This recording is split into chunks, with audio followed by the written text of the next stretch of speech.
तो सर मुझे आपके बारे में बताइए, आपकी जर्नी के बारे में पूरा बता दीजिए एक बार।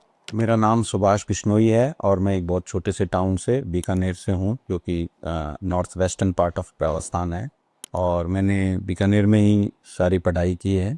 मैंने बीएससी बीकानेर डूंगर कॉलेज से की थी, जो आज महाराजा गंगा सिंह यूनिवर्सिटी है। और 1998 में मेरे दोस्त हैं, वो ऑस्ट्रेलिया रहते थे, वो 2 साल पहले गए थे, तो वो वापस आए थे। तो उन्होंने मुझे काफ़ी कुछ बताया ऑस्ट्रेलिया के लिए, और मैं वहीं से मेरे को इंस्पिरेशन मिला कि मेरे को भी जाना चाहिए। तो 5-6 महीने लगे थे सब तैयारी करने में, क्योंकि उस टाइम में इतनी फंडिंग भी नहीं होती थी बैंक में, एजुकेशन लोन वगैरह कुछ भी नहीं होता था। तो पैसे इकट्ठे भी करने पड़ते थे, 3 महीने पुराने भी, 3 से 6 महीने पुराने शो भी करने होते थे। तो ये जर्नी स्टार्ट हुई थी जुलाई 1998 में। मैं 12 जुलाई को पहुंचा था। मुझे अभी तक ये डेट भी याद है कि मैं कब ऑस्ट्रेलिया पहुंचा था। मेरे दोस्त थे वहाँ पे, वो मुझे लेने आ गए। तो बहुत सारी डिफ़िकल्टीज थी, आज भी होती हैं, पहले भी थी, यहाँ पर भी होती है, वहाँ पर भी होती है। जब आप लैंड करते हो, आपको जब आप फेस करते हो, तभी आपको ये डिफ़िकल्टीज का पता चलता है, बीइंग एन इंटरनेशनल स्टूडेंट। तो आप जब वहाँ पे गए थे तो मेनली तो एकोमोडेशन में आए होगी दिक्कत।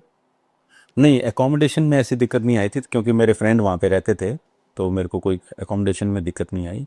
मैं ये ही आज हर बच्चे को बोलता हूँ जो वहाँ जाता है, कि हमारे जो बच्चे जाते हैं, स्पेशली हमारी फर्म से और मेरी मेंटरशिप में जो बच्चे वहाँ पहुँचते हैं, उनको एकोमोडेशन की मैं 99.99% दिक्कत नहीं आने देता हूँ। पर अब कोई बच्चा डार्विन जाने की बात करता है, तो वहाँ तो थोड़ी दिक्कत आती है। बाकी Sydney, Melbourne, Brisbane, Adelaide, Perth, वहाँ पे हमारे इतने बच्चे हैं। हमने मतलब आज तक मैं 1998 में तो गया था, वापस मैं 2006 से मैंने ये को चालू किया है। और उसके बाद में मेरे कम से कम 8-10 हज़ार बच्चे हैं ऑस्ट्रेलिया के अंदर, जिनका मैंने वीज़ा लगाया है और वहाँ पहुँचाया है।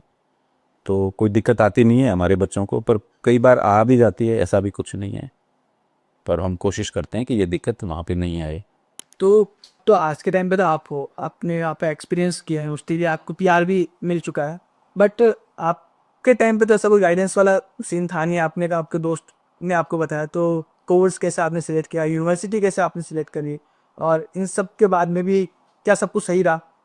मैं बहुत स्ट्रांगली बच्चों को कहना चाहूँगा कि मैं भी जब गया था, दिल्ली में कोई एजेंट थे, मैं नाम नहीं लूँगा उनका, उन्होंने भी मुझे कोई बहुत गलत कोर्स में ही भेज दिया था। बहुत अच्छा कोर्स नहीं था वो, और कोई इतनी मदद भी नहीं की थी कि भाई ये चूज़ करो कोर्स।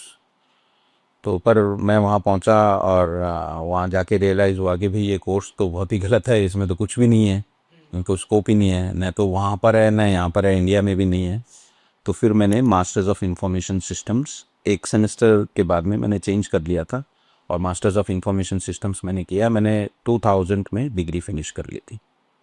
और ये जर्नी जो थी, इसमें मेरे दोस्त का भी बहुत बड़ा हाथ रहा कि उसने मुझे एज अ मेंटर मेरी मदद की, कोर्स चूज़ करने के लिए भी और यूनिवर्सिटी चूज़ करने के लिए भी, once I was in Australia. अगर किसी से कोई गलती हो जाती है, कोई बच्चा है किसी भी एजेंट के थ्रू पहुंच जाता है वहाँ पे, और फिर उसको ऐसे लगता है कि ये तो मैं गलत कोर्स में हूँ, तो आप हमसे कांटेक्ट कीजिए, हम वहाँ पे भी आपकी मदद करेंगे। हमारा वहाँ पे भी ऑफिस है और वहाँ पे भी हमारे लोग हैं, कोई दिक्कत आएगी नहीं। बहुत सारे कोर्सेज हैं जो बहुत डिमांड में हैं। अब बच्चों को पता नहीं होता है, उस टाइम में एजेंट्स को भी शायद पता नहीं होता था, क्योंकि एजेंट्स के पास में भी इतना कुछ होता नहीं था, ब्रोशर्स और इंटरनेट इतना अवेलेबल नहीं था। तो अब तो बहुत कुछ है, आप एक कॉल कीजिए and we will guide you कि कौन सा कोर्स बढ़िया है, क्या सैलरीज हैं, क्या फ्यूचर प्रोस्पेक्ट है।